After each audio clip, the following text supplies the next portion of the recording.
Waverly Hills Sanatorium, located in Louisville, Kentucky, is notorious for its haunted history and eerie atmosphere. Originally built in 1910 as a hospital for tuberculosis patients, it became a place of despair during the height of the TB epidemic. One of the creepiest aspects of Waverly Hills is the infamous body chute, a 500-foot tunnel used to transport the deceased patients discreetly, avoiding the sight of grieving families. Many believe the spirits of those who died there still roam the halls, seeking peace. Visitors report hearing whispers, footsteps, and even seeing apparitions. Some describe cold spots, disembodied voices, and shadowy figures lurking in the corners. The sanatorium's dark past, combined with its decaying architecture, creates an unsettling atmosphere that continues to attract ghost hunters and thrill-seekers alike. If you're intrigued by tales of the supernatural, Waverly Hills is definitely a place where the past lingers, shrouded in mystery and tragedy. As dusk fell over Waverly Hills, the air grew thick with anticipation. A small group of ghost hunters, armed with flashlights and EMF detectors, approached the entrance, the crumbling facade looming ominously against the darkening sky. The sound of their footsteps echoed off the walls, a haunting reminder of the countless souls who had once walked these halls.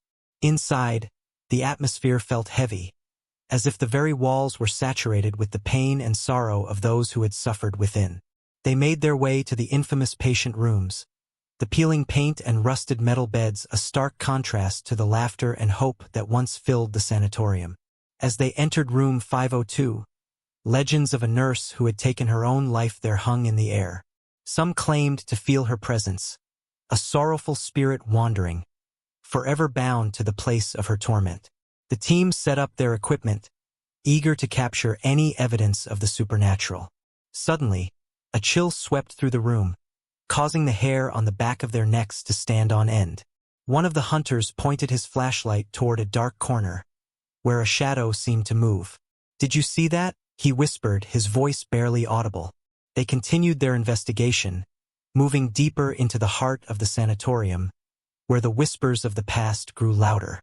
In the hallway, a door creaked open on its own, and a strange humming echoed softly. The group exchanged nervous glances, each of them acutely aware of the stories they had heard, stories of voices calling out, desperate cries for help, and the unmistakable sound of children laughing, even when no children were present. As they approached the body chute, the temperature dropped drastically, and their breath became visible in the air. The tunnel stretched before them, dark and foreboding, a direct passage to the unknown. Just as they were about to step inside, a faint, sorrowful whisper floated through the air, calling a name long forgotten, echoing down the corridor. "What was that?" one of them gasped, their heart racing. They glanced at each other, unsure whether to retreat or push forward. The sense of being watched intensified, and one member felt an inexplicable pull toward the tunnel. "We have to see what's down there," he insisted, stepping closer. With hesitant agreement, they descended into the darkness, the flashlight beams flickering against the damp walls. The whispers grew more pronounced, swirling around them like a chilling wind. Shadows danced at the edge of their vision, and the oppressive silence pressed in, punctuated only by the soft thud of their footsteps. Just as they reached the end of the tunnel, a figure emerged from the shadows, pale, ethereal, and unmistakably human. The group froze, hearts pounding in their chests. The figure looked back at them, eyes filled with a sadness that transcended time. And then, without warning, the lights flickered, plunging them into darkness.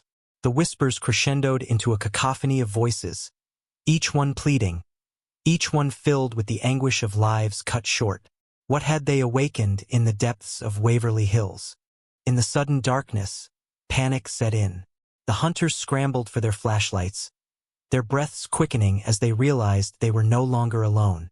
The soft glow of the beams flickered to life, illuminating the tunnel walls, but the figure was gone.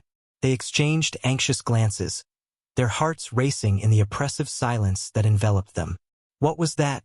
one of them whispered, his voice barely above a breath. I don't know," another replied, trembling slightly. "But we should get out of here." But something compelled them to stay. It wasn't just curiosity. It was a deep, instinctual pull toward the mystery that had just unfolded. They hesitated, and in that moment, a soft, melodic humming began to rise from the darkness, wrapping around them like a cold embrace. The group ventured further into the tunnel, drawn by the haunting sound. With each step, the whispers grew clearer, intertwining with the melody. Names floated through the air, names of those who had suffered and died within the walls of Waverly Hills. It felt as if the spirits were reaching out, trying to tell their stories, to be remembered. "Do you feel that?" one hunter asked, suddenly aware of a warmth that began to spread through the tunnel, contrasting with the earlier chill. It was almost comforting, a stark reminder of life amidst the shadows of death. As they moved deeper, they noticed something glimmering on the ground, an old pendant, tarnished but beautiful, catching the faint light of their flashlights. One of them picked it up, feeling a rush of emotion wash over him, as if the spirit connected to it was standing right beside him. "Maybe this belongs to someone who died here," he said, staring into the dark as if expecting a reply. "We should find out whose it is." With renewed determination, they pressed on, the humming growing louder, guiding them through the labyrinthine tunnel. They felt the walls pulse with energy, almost alive, as if the very foundation of the sanatorium was steeped in the memories of those who had suffered. Suddenly, the humming stopped, plunging them back into a suffocating silence. In that stillness, a low groan echoed through the tunnel, vibrating underfoot. The ground beneath them trembled, and the walls seemed to close in, leaving them with a sense of foreboding. "Maybe we should turn back," someone suggested, unease creeping into their voice. But before they could react, the lights flickered again, and the figure reappeared at the end of the tunnel, clearer this time. She looked ethereal, her long hair flowing as if caught in a breeze that didn't exist. Her eyes, filled with sorrow and longing, locked onto theirs. "Help me," she whispered, her voice echoing in the silence, pleading yet gentle. The hunters stood frozen, torn between fear and compassion. Who was she? What did she want? The pendant felt heavy in the hunter's hand, as if it held the weight of her story, a story that begged to be told. Then, just as quickly as she appeared, the figure began to fade, her expression shifting from desperation to a haunting calm. "Remember me," she murmured, her voice trailing off into the darkness. In that moment, they understood they weren't just there to investigate. They were part of something larger, a tapestry woven from the threads of forgotten lives. But as they stood on the precipice of uncovering the truth, the air grew thick again, a warning echoing through the tunnel, as if the very spirits of Waverly Hills were cautioning them to tread carefully. What had they awakened, and what would it demand of them next? Don't forget to subscribe and like if you liked this story. The air crackled with tension as the figure faded, leaving the hunters breathless and shaken. The silence felt heavy, a palpable weight pressing down on them as they processed what had just happened. "Did you see her?" one of them asked, eyes wide. "We have to find out who she is." "Yes, but how?" another replied, still glancing nervously down the tunnel, half expecting the apparition to reappear. The hunter holding the pendant examined it closely, tracing the intricate patterns engraved on its surface.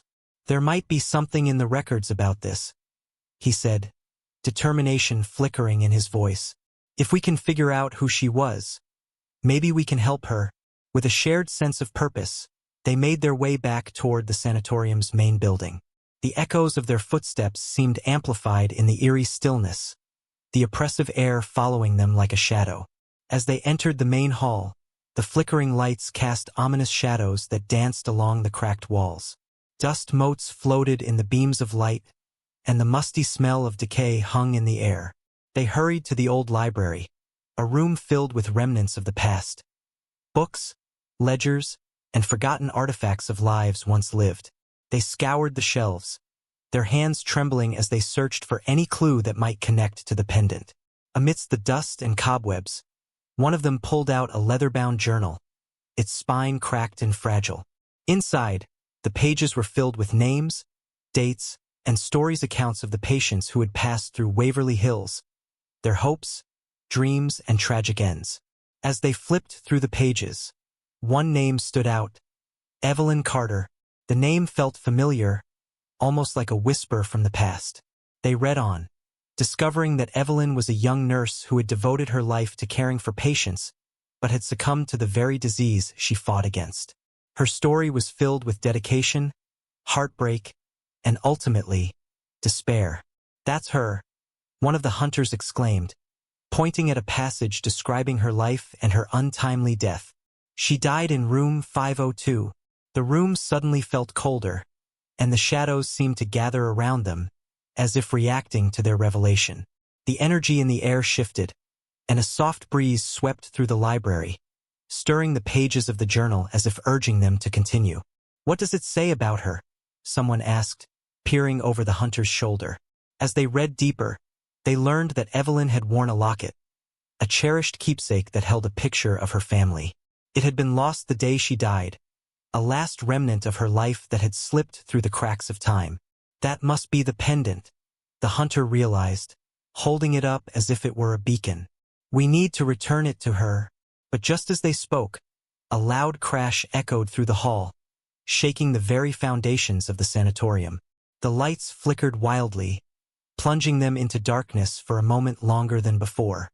"Is everyone okay?" one of them called, heart racing. "Yeah, but what was that?" came the shaky reply. Then, they heard it, a soft sobbing, resonating through the darkness. The mournful sound wrapped around them, drawing them toward the hallway that led back to room 502. With renewed resolve, they moved toward the sound, the pendant clutched tightly in one hunter's hand. As they reached the door to room 502, the sobbing grew louder, more desperate. They exchanged nervous glances before slowly pushing the door open. Inside, the air was thick with emotion. The room felt charged, alive with the energy of the past.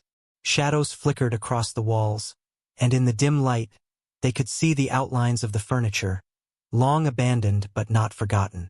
As they stepped inside, the sobbing stopped abruptly, replaced by a chilling silence. The temperature dropped, and the faint outline of a figure appeared at the foot of the bed. It was Evelyn, her ghostly form shimmering in the gloom, eyes glistening with unshed tears. "Why have you come?" she asked, her voice trembling, filled with a mixture of hope and sorrow. The hunters stood frozen, unable to speak, the pendant now feeling heavier than ever in their hands. "We found this," one finally managed, stepping forward and holding it out to her. "It belonged to you, didn't it?" Evelyn's gaze fell to the pendant, and in that moment, the air shifted again, thick with longing and regret. The energy in the room surged, and the shadows seemed to pulse with life. "Please," she whispered, reaching toward them, her spectral hand trembling with desire and need. "Help me find peace." But before they could respond, a loud crash echoed once more, shaking the room as if the very building was protesting their presence. The walls creaked ominously, and they felt a sudden rush of wind swirl around them, pulling them back toward the door.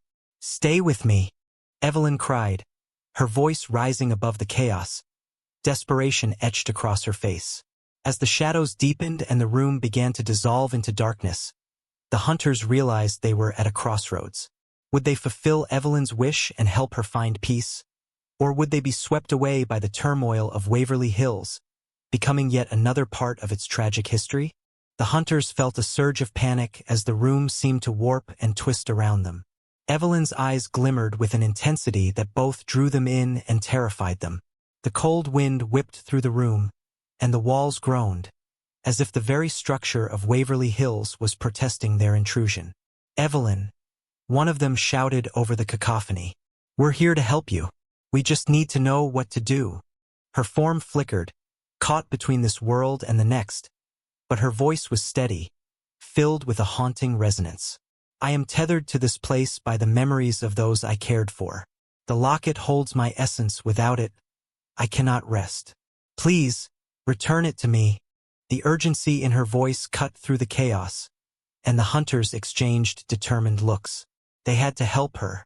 With a deep breath, the hunter holding the pendant stepped forward, extending it toward her. "Here, this is yours." Evelyn's eyes widened with a mix of hope and longing as she reached for the locket.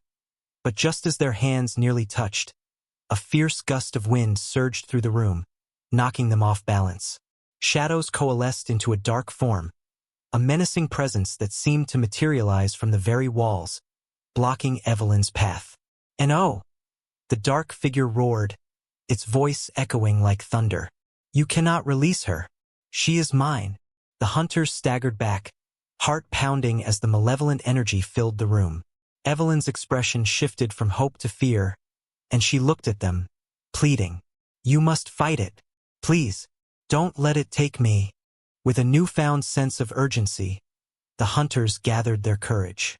They couldn't let Evelyn's spirit be consumed by this darkness. They formed a circle, standing shoulder to shoulder, and focused on her.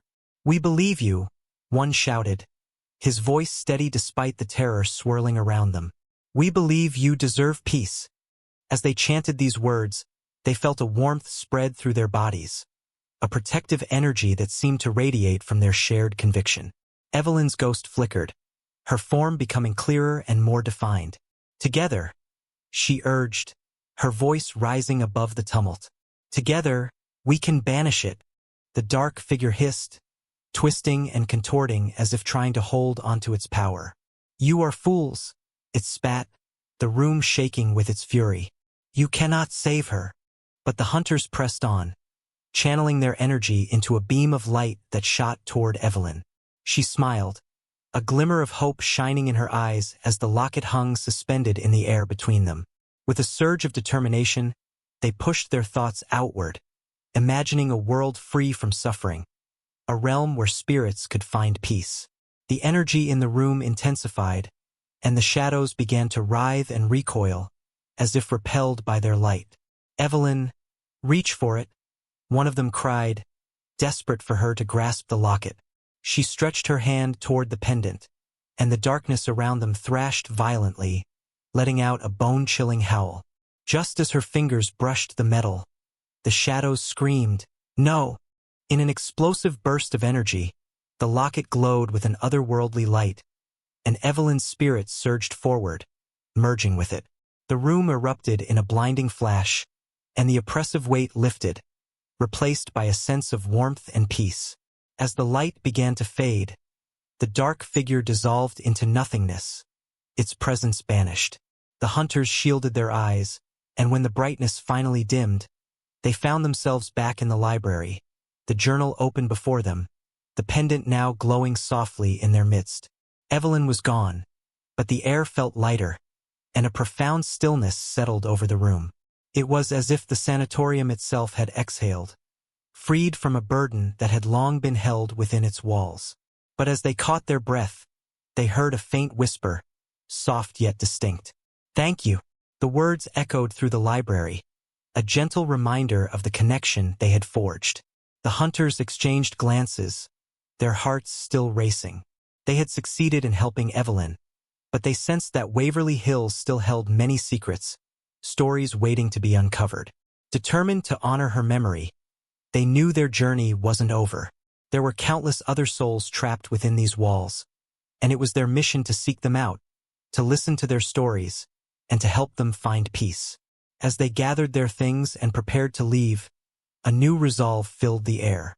Waverly Hills was a place of shadows and sorrow, but it was also a sanctuary of hope, a reminder that even in the darkest places, light could shine through. And with that understanding, they stepped back into the corridors of the sanatorium, ready to continue their quest, unaware of the other spirits that awaited them, each with their own story and their own desperate plea for release. As the hunters moved deeper into Waverly Hills, they felt a renewed sense of purpose. The air still held whispers of the past, and with every creak of the floorboards, they became more attuned to the lingering spirits.